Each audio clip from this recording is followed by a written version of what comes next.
Au commencement, suis les chemins du vent, des sentiers plus vieux que le temps, là où des mains accueillantes se tiennent levées depuis des siècles. Prends les chemins de l'eau, à la frontière de l'Orient et de l'Occident, à travers des champs de lumière, là où les histoires se racontent sans parole. Suis les chemins du champ de la pierre et du soleil. Tu découvriras une ville qui s'éveille, cachée dans l'étreinte du karst. Stolatz, refuge de l'homme préhistorique, forteresse des Illyriens, municipium antique, cité médiévale, lieu de repos des Stetchi, villégiature des baies, possession des Austro-Hongrois. Mais ce n'est pas tout.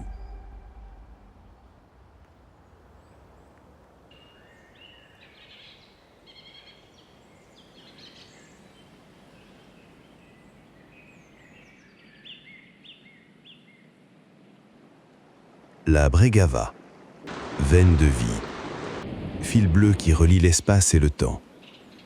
Quelque part dans son lit de roche, sous un abri rocheux ombragé, nos lointains ancêtres ont trouvé un foyer, la grotte de Banani. Ses premiers habitants ont laissé derrière eux une trace, la gravure d'un cheval attaqué par des flèches, la plus ancienne représentation d'art figuratif du sud-est de notre continent.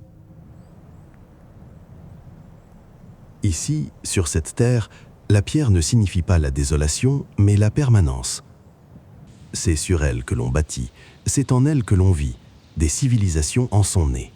La tribu illyrienne hellénisée des Daors, s'appuyant sur la fortification naturelle du karst de Stolatz, fonda son centre, Daorson, une énigme mégalithique au cœur de l'Herzégovine.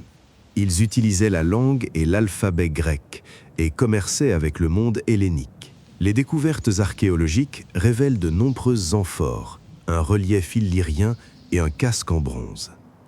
Ils possédaient même leur propre monnaie, symbole d'indépendance. Aujourd'hui, près de 2 millénaires et demi plus tard, les remparts de pierre témoignent de leur puissance passée. Avec l'avènement d'une nouvelle époque, Stolatz devient le municipi romain de Diluntum, qui perdura à travers les siècles suivants. Les fouilles ont mis au jour 10 mosaïques, dont la richesse ornementale et l'excellence d'exécution en font les œuvres d'art figuratif les plus remarquables découvertes sur le territoire de l'actuelle Bosnie-Herzégovine. À mesure que l'esprit du christianisme se propagea, des églises paléochrétiennes furent érigées dans la région. Au 5e siècle, au début du Moyen Âge, la basilique de Riviné fut bâtie, la basilique la plus orientale du monde romanisé découverte à ce jour. Ici, sur cette terre, la pierre ne signifie pas l'oubli, mais le fondement de la pérennité. La pierre de Vidoktak a préservé un relief de la Vierge à l'enfant, les figures de la mère et du fils sculptées il y a 1000 ans. En voyageant à travers le temps, apparaissent devant les pas les dormeurs de pierre de la nécropole de Radimlia, dispersés sans règle ni ordre strict dans le silence du champ de Vidovo. Les Stetchi, tombeaux médiévaux, sont ornés de symboles solaires, de scènes de la vie d'alors, de chasse et de jeux de chevalerie, ainsi que de figures à la main levée. Parmi eux, au fronton de la composition de pierre, se distingue à haut Stetchak, en forme de croix, le premier à accueillir les voyageurs et le dernier à les raccompagner. À quelques centaines de mètres nord-est se trouve un vieux temple, l'église orthodoxe Saint-Pierre et Saint-Paul du XVe siècle, lieu du repos éternel du duc Radoslav de la lignée des Rabrenés. Près de l'église se trouvent les sièges de justice, dont la ville actuelle tire son nom. Les collines ondulantes du sud-ouest abritent la nécropole de Bolyuni, Près de 300 stečci y sont divisés en 2 groupes, se distinguant par la richesse de leur décor. Vierge Marie, épée, bouclier, nombreuses vignes, rosettes, rondes, humains et bêtes, et le signe de pierre d'une croix somptueuse qui orne la tombe du duc Vlatko Vuković Kosača. La vie en ces jours était plus riche, grâce à la proximité de Hutovo Blato, un joyau bleu-vert à la beauté intacte. Le long du cours de la Bregava, autrefois connu sous le nom de Vidokštica ou rivière de vide, là où bouillonnent les cascades de Provalieï et Pienier, murmurent encore les histoires des mains qui broyaient le grain. Les moulins et les fouloirs sur la Bregava commencèrent à être construits à la fin du Moyen Âge et furent, jusqu'au milieu du siècle dernier, le cœur de l'économie de Stolac. De modestes bâtisses de pierre de plein pied, aux toits à 2 versants et traversés par l'eau, étaient des lieux où la force de la nature et l'effort humain créaient le rythme de la vie quotidienne. Au-dessus de la ville veillent les gardiens, les tours de la vieille ville, Vidočki, l'une des plus grandes forteresses du pays. Les premières fondations furent posées à l'époque de l'empereur byzantin Justinien, qui y bâtit une forteresse pour protéger les caravanes marchandes traçant entre l'Orient et l'Occident les routes de la soie et du sel. Après son temps, la ville sombra dans le silence jusqu'à l'arrivée des peuples slaves et connut son plein essor sous le règne du duc médiéval Stjepan Kosača, devenant un bastion de pouvoir et de défense. Avec la percée de l'Empire ottoman, le visage politique et culturel de l'Herzégovine change. Ainsi, en 1471, Vidokki tomba sous domination ottomane, qui lui donna les contours que nous reconnaissons encore aujourd'hui. 13 tours avec des fortifications et des remparts suivant le relief de la colline. Le patrimoine religieux de Stolac s'élargit. Aux riches traces du catholicisme et de l'orthodoxie s'ajouta l'islam.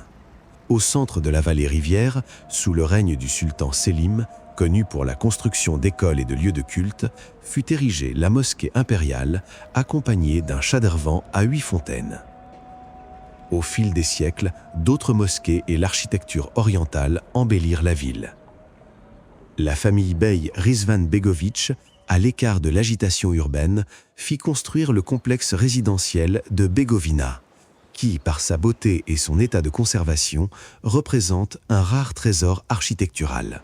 Son caractère unique comme lieu de rencontre des traditions judaïques est également marqué par la présence juive.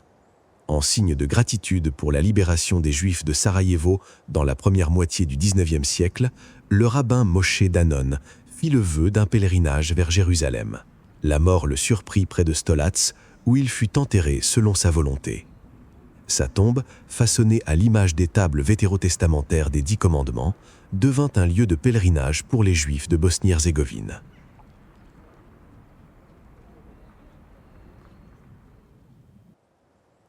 Ici, sur cette terre, la pierre ne se tait pas. Elle raconte. Le tissu de pierre de la ville est traversé par la rivière et relié par de nombreux ponts, chacun porteur de sa propre histoire. La plus émouvante est celle du pont de Sara Kashiković, témoin d'un amour interdit, séparé par la rivière, la foi et les coutumes. Salko perdit la vie en tentant de rejoindre à la nage sa bien-aimée Sara. Et des années plus tard, c'est elle qui a construit un pont à cet endroit, reliant ce que la vie n'avait pu unir. Avec l'arrivée de la monarchie austro-hongroise, Stolac prit un nouveau visage. Elle devient une ville ordonnée, stratégiquement importante et développée de manière planifiée. Les aqueducs construits à cette période alimentent encore les rues de la ville. Les coupaillers, bains d'été pour les officiers autrichiens, restent inscrits comme les premières piscines publiques du pays. L'armée restaure la vieille ville de Vidoški et érige au-dessus d'elle une nouvelle fortification surplombant les gorges et les vallées. Sur les versants des collines environnantes s'élèvent des tours de guet hexagonales. l'héritage de la monarchie est resté préservé dans les contours de la ville.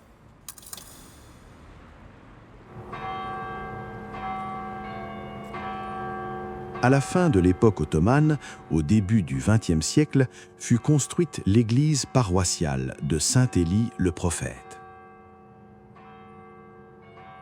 Sur son mur, la reine de Wittstock se dresse comme un lien dans la tradition millénaire des catholiques de la région de Stolac.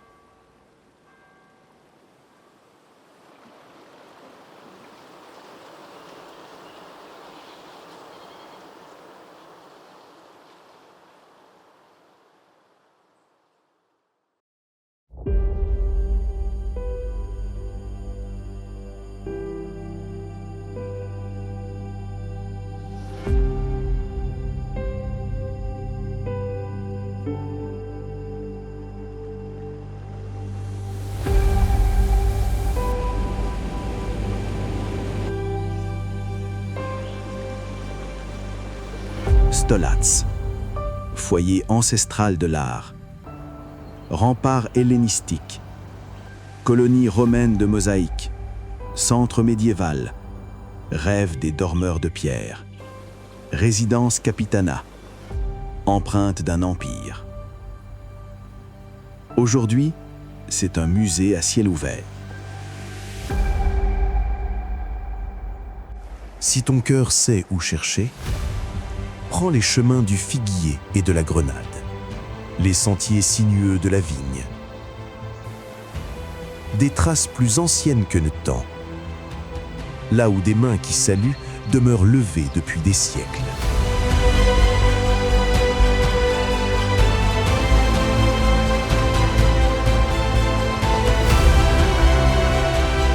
Laisse-toi porter par la rivière. Suis le vent. Élève-toi vers le ciel et chante à pleine voix le chant de la pierre et du soleil.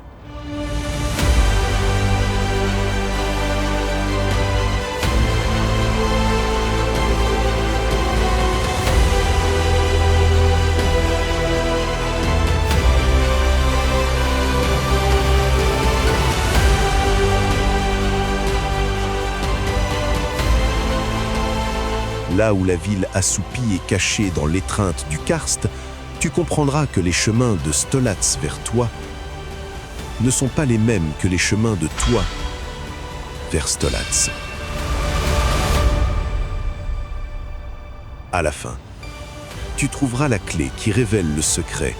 Comment devenir un habitant de Stolac, Stoczanin. Pour un instant, pour un jour, pour une vie.